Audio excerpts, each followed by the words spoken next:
আসসালামু আলাইকুম। আপনারা যেভাবেই দেখেন না কেন, এই যে জুলাই অগাস্টের যে আন্দোলন আমরা দেখেছি, সেই জুলাই অগাস্ট আন্দোলনে যে আন্দোলনের ফলে শেখ হাসিনা সরকারের পতন হয়েছে।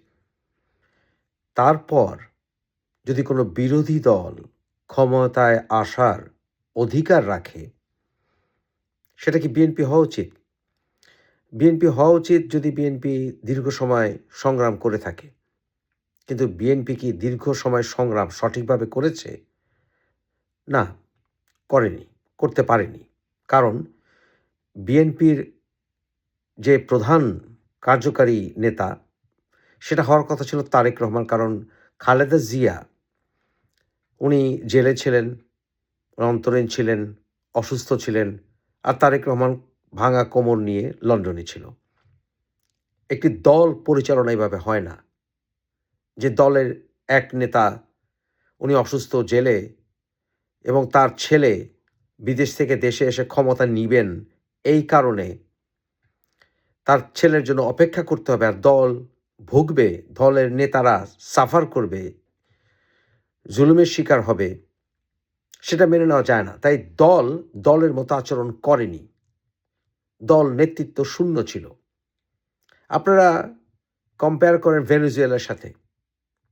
ভেনেজুয়েলার রাষ্ট্রপতিকে প্রেসিডেন্ট ট্রাম্প তুলে নিয়ে গেছেন। কিন্তু এরপর ভাইস প্রেসিডেন্ট ক্ষমতা নিয়েছেন। ওনারা কিন্তু মাদুরো আসবে এর জন্য অপেক্ষা করে বসে থাকেননি। রাষ্ট্র চলতে হবে। রাষ্ট্রপতি চলে গেছেন, মরে গেছেন, হারিয়ে গেছেন। দেশ তো আর থেমে থাকতে পারে না।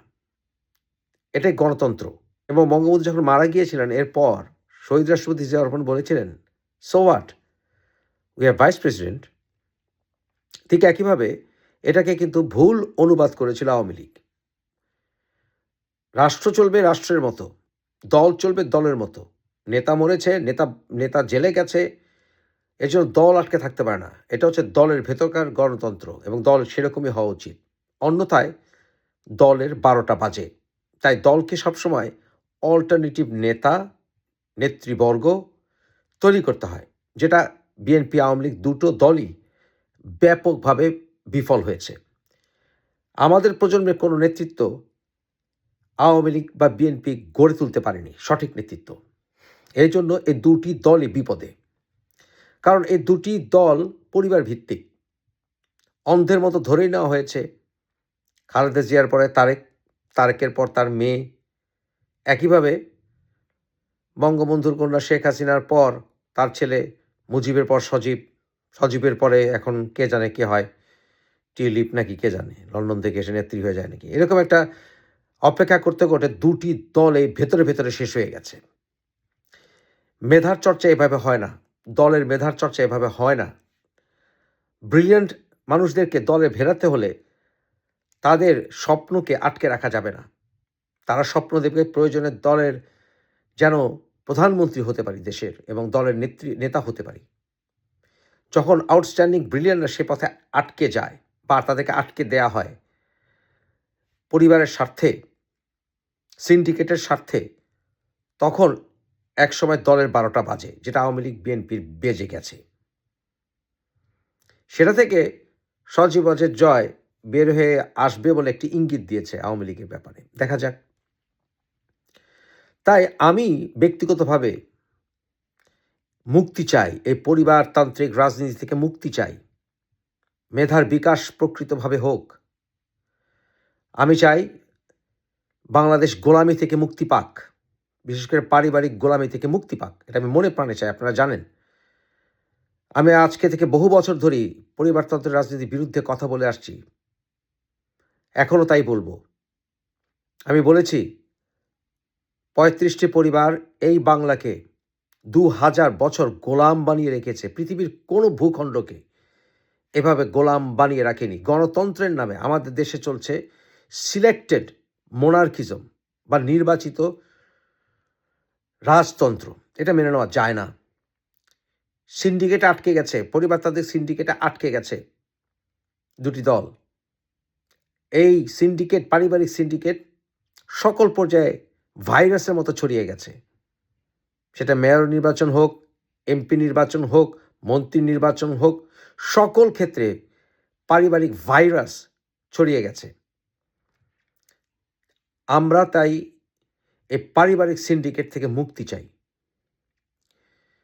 যদি কোনো রাজনৈতিক শক্তি আসে, সেটা জামাত হোক, যদি জামাত বাংলাদেশে কঠোর শরিয়া আইন কায়েম করতে চায়,